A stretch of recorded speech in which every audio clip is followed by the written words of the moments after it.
Accepter tout ce qui nous atteint, c'est vraiment une grande sagesse dans la vie. Car qu'en sais-tu? Peut-être qu'on ne discerne pas toujours le sens des épreuves, celui de nos actions, l'intérêt de chacun.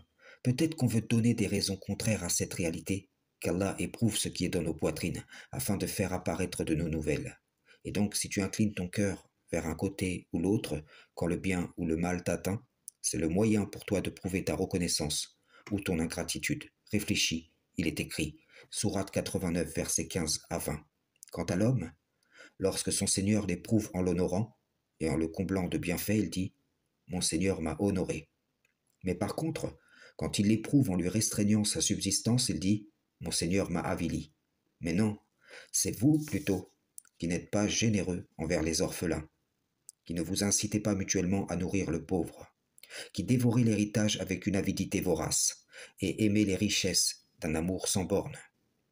Voyez-vous, les bienfaits sont une épreuve dans laquelle celui qui pense se suffire à lui-même échoue et démontre son ingratitude envers Allah.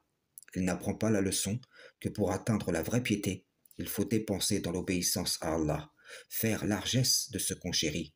La restriction devient alors un moyen d'être reconnaissant, après avoir été ingrat. Mais comment pourra comprendre ceci, celui dont l'avarice voile le cœur? Que ce soit dans la richesse ou la pauvreté, il y a là un moyen d'éprouvement des contenus des poitrines. Pour un tel, la richesse causera sa chute.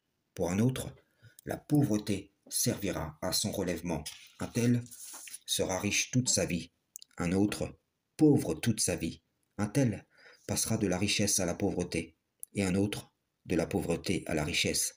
Un tel a eu les biens et se dirige vers une mauvaise fin. Un autre a eu les maux et il sera consolé dans l'au-delà.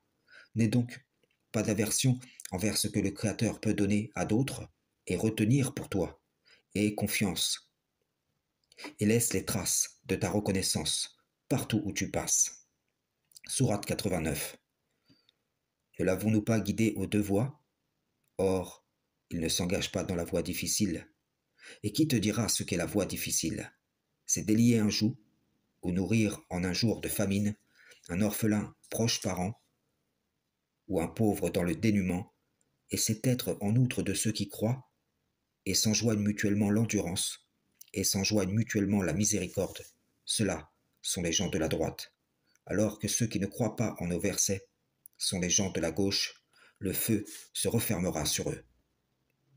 Où que tu passes, il y a l'occasion de retirer le bien de chaque situation, que ce soit la qualité de générosité dans l'abondance, de partage dans la pauvreté, de courage dans l'adversité, de patience, d'endurance face aux offenses, et de constituer par ce biais un habit de piété dont tu n'auras pas à rougir et qui sera la parure de lumière du serviteur qui a réussi ici-bas, et à qui Allah dira « Entre dans mon paradis ». Frères et sœurs en islam, salam, shalom.